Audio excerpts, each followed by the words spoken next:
مرکزی چاند کمیٹی فرنگی محل لکھنؤ کی جانب سے عیدگاہ لکھنؤ میں چاند دیکھنے کا اہتمام کیا گیا ہے اور ابھی چاند دیکھنے کی کوشش کی جا رہی ہے۔ اگر چاند دکھ جاتا ہے یا کہیں سے گواہیاں موصول ہو جاتی ہیں تو انشاءاللہ عید کل یعنی 10 کو ہوگی، اور اگر چاند نہیں ہوتا ہے تو انشاءاللہ عید 11 اپریل 2024 کو ہوگی، اور عید الفطر کی نماز عیدگاہ لکھنؤ میں سویرے انشاءاللہ 10 بجے ادا کی جائے گی، لیکن اس سلسلے میں کوئی بھی فائنل فیصلہ 7:30 تک ہی کرنا ممکن ہوگا۔ کیا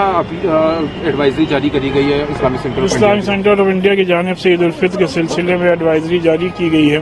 کہ تمام مسلمان اس بات کو یقینی بنائیں کہ عید کی نماز سے پہلے جن لوگوں پر فطرہ واجب ہے وہ فطرہ ضرور ادا کر دیں، جس سے کہ جو غریب ہیں غربا ہیں وہ بھی ہمارے ساتھ عید کی خوشیوں میں شریک ہو سکیں، اور عیدگاہ جلدی سے جلدی پہنچ جائیں جس میں کہ آگے کی صفوں میں جگہ مل جائے، کیونکہ جتنی آگے نماز پڑھیں گے اتنا زیادہ ثواب ہے۔ رمضان شریف کا 29ویں تاریخ کی چاند کی شہادت شرعی نہیں آئی، پورے ہندوستان میں چاند نہیں دیکھا گیا، اس لیے 11 اپریل کو عید الفطر کی نماز شان و شوکت کے ساتھ میں منائی جائے گی، اور میں آپ کے مادھیم سے پورے ہندوستان کے لوگوں کو عید الفطر کی تہہ دل سے مبارکباد پیش کرتا ہوں، اور خاص طور پر میں امام حضرات اور عوام سے میں یہ اپیل کرنا چاہوں گا کہ عید الفطر میں نماز بوڑھے بچے جوان سبھی لوگ بہت اہتمام سے پڑھتے ہیں اور بڑی تعداد میں پڑھتے ہیں، ایک بڑا ہجوم اکٹھا ہوتا ہے نماز کے لیے، تو عیدگاہیں تنگ پڑ جاتی ہیں، مسجدیں تنگ پڑ جاتی ہیں، تو لوگ جو ہے وہ روڈ پر یا پارکوں میں نماز پڑھنے لگتے ہیں۔ تو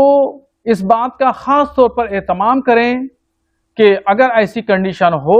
کہ مسجد میں نمازی رہ گئے ہیں اور وہ نماز نہیں ادا کر سکے، یا عیدگاہیں کھچا کھچ بھری رہ گئیں اور وہ بہت سارے مسلمان رہ گئے جنہوں نے نماز نہیں پڑھی ہے، تو پھر اس کا طریقہ یہ ہے جو شرعی انداز میں بتایا گیا کہ اسی مسجد میں یا اسی عیدگاہ میں دوسری جماعت کر لیں اور امام کو تبدیل کر دیں، کوئی دوسرا امام پھر دوسری جماعت کر کے نماز پڑھا دے گا، اور وہ پھر 2 جماعتیں ہو جائیں گی یا 3 جماعت ہو جائیں گی، سب نمازی جتنے ہیں سب کو نماز آسانی کے ساتھ مل جائے گی۔ برائے مہربانی کسی بھی صورت میں روڈ پر، سڑک پر یا ساروجنک جگہ پر جو آمد و رفت کا راستہ ہے یا چہل پہل ہوتی ہے، گاڑیوں کی آواجہی ہوتی ہے، ایسی جگہ پر نماز نہ پڑھیں، جس کی وجہ سے کبھی کبھی ہمارے ہم وطنوں کو، راستہ چلنے والے لوگوں کو دقت و پریشانی کا سامنا کرنا پڑتا ہے۔ اسلام مذہب اور پیغمبر اسلام صلی اللہ تعالی علیہ وسلم نے ہمیشہ ہر ایک کے دلجوئی کی ہے اور دوسرے کی تکلیف کا اپنے آپ کو احساس کر کے بتایا ہے۔ اسلام آسانی فراہم کرتا ہے اور کسی کے ساتھ مشکل نہیں دیتا، تو اس نظریے کے ساتھ پیغمبر اسلام نے پوری دنیا کو پیغام امن و محبت دیا ہے، سلامتی دی ہے،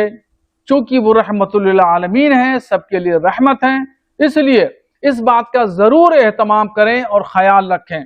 کہ سرمدی جگہوں پر اور روڈوں پر نماز پڑھنے سے بچیں۔ عید کی نماز کے بعد میلے لگتے ہیں، لوگ جشن مناتے ہیں، تو کیا اسلام کے حساب سے کیا ہے کہ ہردنگ نہ ہو، جس سے یووا جو ہوتے ہیں؟ عید کی نماز کے بعد میں دیکھا گیا ہے کہ جگہ جگہ لوگ میلے ٹھیلے لگاتے ہیں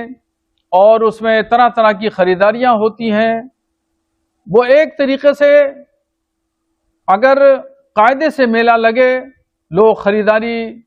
لوگ کریں، آئیں اور جائیں، اس میں کوئی بےہودگی، کوئی بدتمیزی، کوئی ہڑدنگ نہ ہو، تو اس میں کوئی حرج کی بات نہیں ہے۔ مگر آج کل دیکھا یہ گیا ہے کہ کوئی بھی میلہ ہو، چاہے وہ عید کا میلہ ہو یا غیر عید کا کوئی میلہ ہو، ہر میلے میں کچھ نوجوان طبقہ، مرد اور خواتین جاتے ہیں، وہاں ہڑدنگ مچاتے ہیں، بدتمیزیاں ہوتی ہیں۔ اس لیے اس پر بھی